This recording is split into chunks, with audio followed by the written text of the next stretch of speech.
Namasté les Capricornes, j'espère que vous allez bien et que vous êtes en forme pour cette reprise.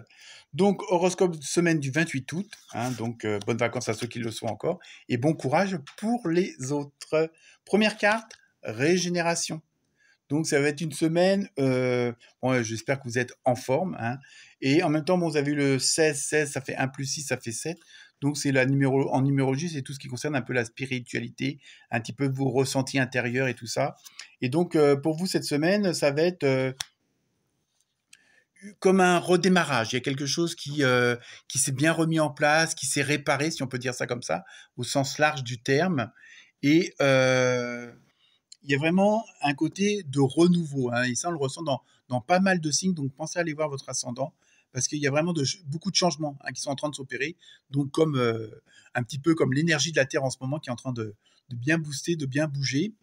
Mais ça, on en parlera peut-être dans une autre vidéo particulièrement adaptée à ça. Mais là, donc vraiment, vous êtes les Capricornes, vous êtes vraiment dans ce côté de comme si vous vous remettiez en forme d'une certaine situation. Peut-être bon, parce qu'il vous manquait des informations, parce qu'il vous manquait du repos, parce que vous n'étiez pas forcément avec les bonnes personnes. Et là, voilà, vous êtes régénéré, donc vous êtes prêt pour un nouveau départ, ou du moins pour continuer quelque chose, mais d'une autre façon. Il y a quand même un côté de changement, de s'adapter autrement à la situation, à votre entourage et à votre environnement. Alors, ensuite, vous avez eu organisation et études. Donc, vous voyez, ça, c'est un message des anges, des teen anges, Joel. Bonjour l'anglais. Et donc, il y a vraiment ce côté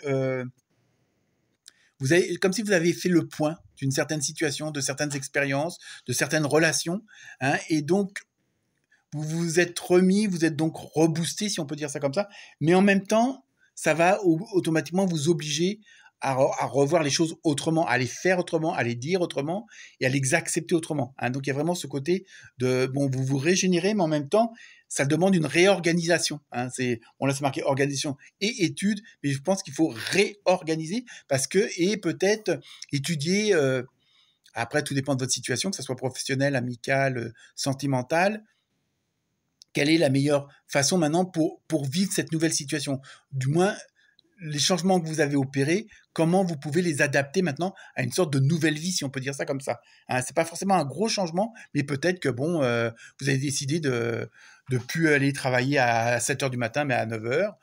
Bon, voilà, de prendre le métro au lieu de prendre le train. Enfin bon, il y a vraiment bon, c'est des exemples simples, mais ça va vous permettre de mieux comprendre ce que je peux essayer de vous transmettre. Ensuite, avec le rêve du chaman, vous avez eu le diable de poussière, embrasser le chaos. Voilà, la carte vachement optimiste. Non, non, là, je pense que dans votre régénération, justement, vous avez, entre guillemets, à partir de situations qui ne sont pas forcément agréables. Alors après, selon les niveaux, en fonction de chacun, ça peut être plus ou moins pire, ou de plus ou moins non bon. Mais il y a vraiment ce côté où vous avez osé peut-être affronter vos démons, oser affronter ce qui n'allait pas, d'où cette fameuse régénération, parce que vous êtes fait face à vous-même. Peut-être que vous êtes regardé dans la glace en disant là maintenant ça suffit, on change les choses, on change les donnes. On ne fait plus comme avant, je ne veux plus tomber dans ces travers-là, j'abandonne certains schémas, j'abandonne certains, façons de faire, façons de dire, parce que ça ne vous correspondait pas forcément à vous à 100%. Et donc là, vous avez pris cette décision justement, à rigueur, d'embrasser, d'affronter entre guillemets, le pire de vous-même, et d'y faire face, et puis de ne pas jouer l'autruche pour certains et certaines d'entre vous. Donc il y a vraiment ce côté de vous remettre en question et d'avancer.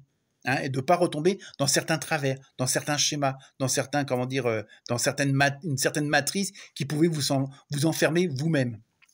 Ensuite, avec le chaman mystique, vous avez eu la spirale. Alors là, je pense que là, en même temps, il y a deux sensations, deux significations, dans le sens où vous sortez d'une certaine spirale, pour certaines d'entre vous, donc d'où cette fameuse régénération, mais en même temps, vous allez entrer dans une autre, c'est-à-dire dans une beaucoup plus beaucoup plus colorée, beaucoup plus agréable, beaucoup plus harmonieuse. C'est ça, là, vous sortez d'une mauvaise spirale pour entrer dans une bonne spirale, parce que à force que tout roule, ça va rouler. hein. Bon, je sais, c'est encore facile comme truc, mais c'est vraiment à force de positiver, même dans le non positif, ça va positiver encore plus les choses et ça va aller faire un peu, il y a cet effet domino, mais ou boule de neige, hein, selon les expressions, mais dans le bon sens, hein. Vraiment, moi, la spirale, je le sens comme ça. C'est-à-dire que là, vous sortiez d'une spirale que vous veniez du bas et là, vous allez aller vers une spirale qui va vers le haut, donc qui vous tire vers la lumière, entre guillemets. Ensuite, avec l'oracle des fées, vous avez eu le pouvoir des fleurs. Donc là, je pense que c'est bon une question justement de se régénérer en faisant du sport, en cuisinant, en faisant de la couture, en faisant de la lecture, en allant vous balader à vélo, à pied dans la forêt ou au bord de la mer. Il y a vraiment ce côté-là, c'est-à-dire vraiment reprenez vos forces en vous occupant correctement de vous. Hein. Je veux dire, justement, c'est peut-être ça aussi les décisions que vous avez prises. Hein, c'est peut-être vous faire un bon petit bain. Enfin, vous voyez, vraiment de vous faire des petits plaisirs qui vous redynamisent. Ensuite, alors attention, la carte, l'oracle du Sacré-Cœur, côté sentimental, émotionnel, bon, vous avez eu trahison, mensonge et déception. Alors c'est peut-être ça aussi qui vous fait réagir comme ça, hein, peut-être que justement, vous avez rencontré cette situation-là, et en même temps, à partir du moment qu'on change et qu'on est mieux, automatiquement, vous aurez toujours des gens autour de vous qui seront jaloux, hein, qui seront là pour médire, mais bon, ça, vous vous en foutez. Hein, parce que maintenant, vous êtes dans une autre dynamique. Donc, s'ils ne sont pas contents, comme on dit dans le Nord, ils tournent leur cul au vent et puis c'est tout. Bonjour à Raymond. C'était son expression préférée. Donc voilà, non, plus sérieusement, donc voilà, ne vous inquiétez pas pour ce genre de choses-là.